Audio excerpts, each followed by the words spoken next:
they failed. Now at the moment, we can also remind again of the Atlantis of Bacon, namely what we have to do. He said, Bacon in the New Atlantis said that we might say the motto of the great Atlantean experiment was that man should learn to know all that is possible for man to know, and should dedicate all he knows to the unselfish good of all that lives. Now, it's a pretty big order, and we're not working that way too well at the moment, but the principles still remain true. That when the individual works for himself, his empires fall. When he works for the common good, he builds that in which is the spirit of everlastingness. Now, among the mysteries that have been involved in the Atlantean story are the pyramids. And the pyramids are very interesting things. We know that they are in Egypt. We know that they're in Central America, but recently, a year or two ago, I saw aerial photographs of pyramids in the heart of China, which are not generally known, but it's been recognized. These pyramids, like the mounds of antiquity, seemingly have a meaning. And what that meaning is appears to be also rather uncertain. According to the conservative Egyptologists, and Mayaologists for that matter, the pyramids were simply magnificent monuments to the memories of dead pharaohs, kings, or emperors, or, if you want to be a little more idealistic, perhaps the testimonies to God and wisdom. But the pyramids are very strange things. Their distribution upon the surface of the earth is most extraordinary. Work is now being done, and I hope it will be carried on to a successful conclusion, to study and chart the locations of pyramids in relation to the magnetic field of the planet.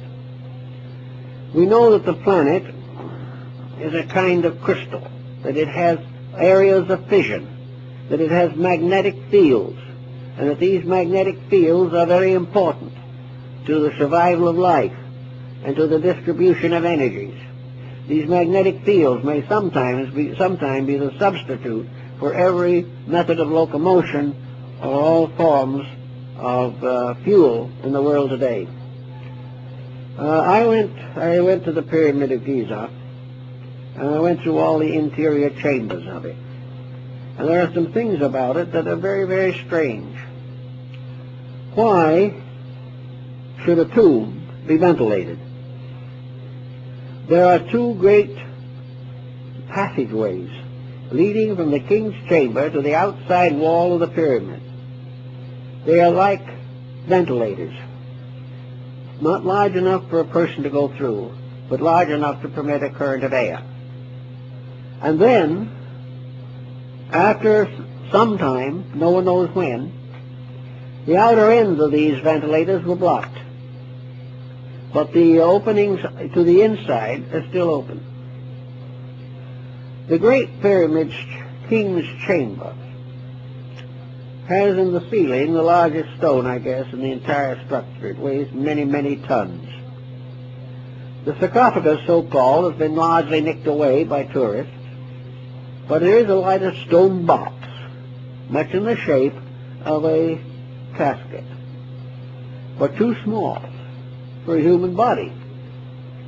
The way the Egyptians mummified their dead and put one mummy case and sarcophagus and over another before a final interring in the stone vaults could not have been done in this case at all. It would have been utterly impossible.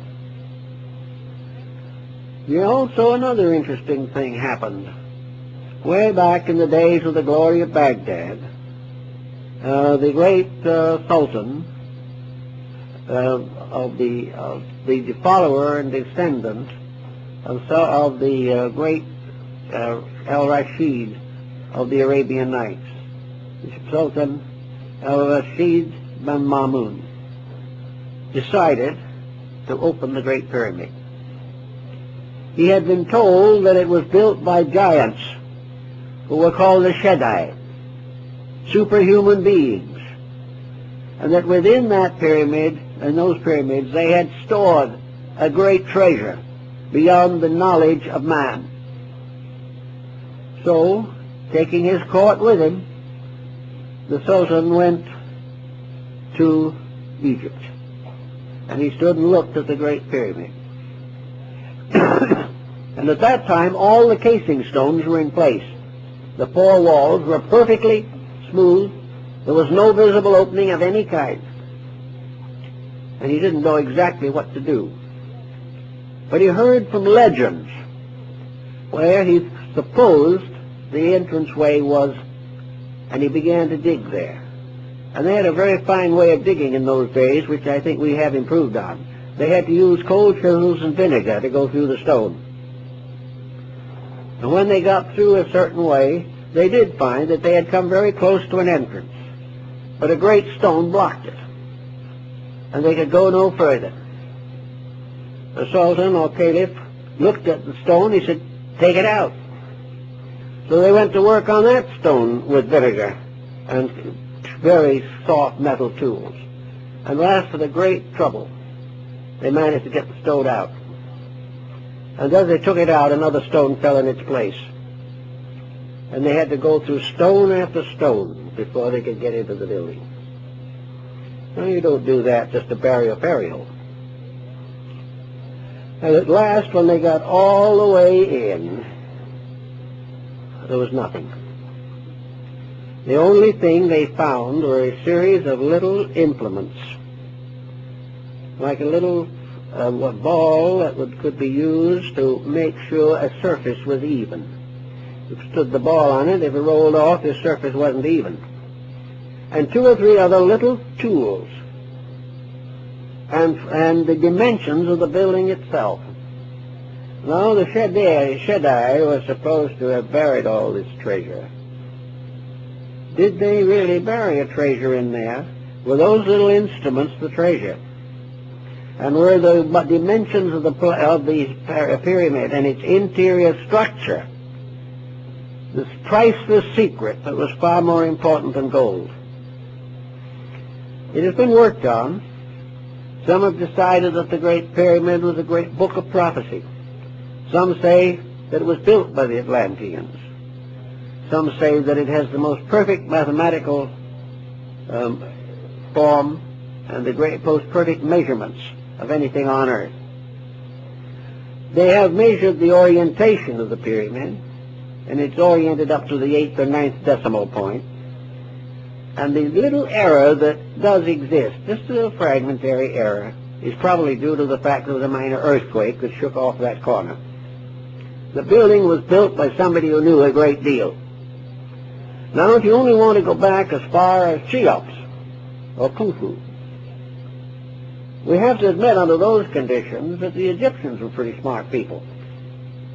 Because if they built the pyramid, they had a knowledge not only of architecture, but a knowledge of mathematics, and a knowledge of astronomy, and a knowledge of geography that was prodigious.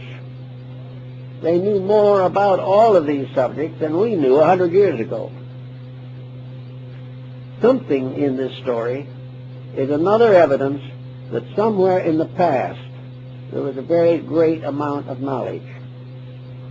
And if it was true, or is true, that the pyramid was oriented to the star Vega, then the entire history of Egyptian philosophy and mathematics is set forth in that building. The Egyptians themselves at a very early time said that the Great Pyramid of Giza, Pyramid number 1, was originally the tomb of Hermes, and that in that building was the great key to the Hermetic philosophy, which was restored in Alexandria in the 1st century. Now, Hermes, as the Hermetic tradition tells us, was the god of wisdom, a being known to the Greeks as Hermes, known to the Romans as Mercury, known to the Egyptians as Thoth, the god of writing. And the last poem, by the way, of Longfellow was an ode to Hermes, in which he said, Trismegistus, 3 times greatest, how thy name sublime has descended to this latest progeny of time.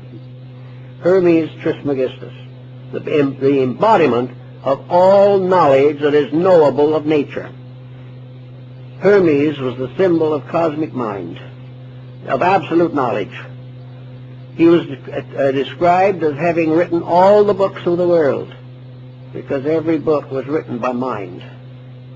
He was the keeper of the great secrets of life, the guardian of the mysteries. And this work includes a discussion of the Great Pyramid. Certain Hermetic books, probably written about the 1st century, but credited with a greater antiquity, include a work written by Hermes, presumably, to his son Tatian.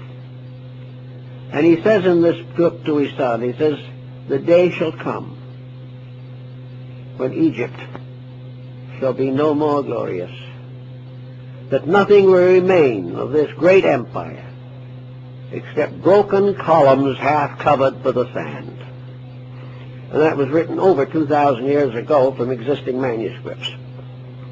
So the entire problem of Egypt ties into Atlantis, to the pyramids, and other ancient monuments. Let's see now what we could say about this pyramid in study of man at the present stage of his evolution. For some reason we're not very sure of, the pyramid is on the reverse of the seal, the Great Seal of the United States. No one knows exactly why it was put there. No one knows who put it there. The custodian of the Great Seal, back about the turn of the century, wrote a book on the story of the Great Seal of the United States. And he said the reverse of the seal, the front of course is the eagle, the reverse of the seal has never been cut, for the reason that it is nothing but the dull symbol of an esoteric society. Well, that esoteric society, of course, numbered among its followers Washington, Franklin, probably Jefferson. But in any event, the seal was not cut. Now, the soldiers of the Revolutionary War were paid their wages in what we would term feudatory notes. They were simply local printing paper with practically no value. Nearly everyone who financed the revolution went broke. But these little notes that were passed around, one of them has that pyramid on it before it was on the seal of the United States. And later it was moved onto the states in a paper. Now, when was the Great Seal cut? It has been cut. It was cut during the presidency of Franklin D. Roosevelt, and has since been found on the reverse of our dollar bill. This seal is apparently the symbol of a monument which, according to the Bible, was set up in Egypt to bear testimony. It is quite possible, and people are beginning to work more and more on it, that the study of the pyramid is very, very important to the solution of our relationship to the ancient world. We like to think in our own way that we are just here to do as we please, that we can make the mistakes we like best, that there is no definite providence to guide us, that our ancestors are all dead, and that nothing was better than the Roman Empire. But we are not at all sure of some of these attitudes. And as our own problems increase, as they are increasing today, it becomes very obvious that we are not able to handle our own destinies at this time. We do not know where we are going. We have no idea how we're going to get there. And about the only thing we can do at the present time is try to figure out how we can add more guns or bombs than somebody else as the basis of survival. Now, this doesn't really make very good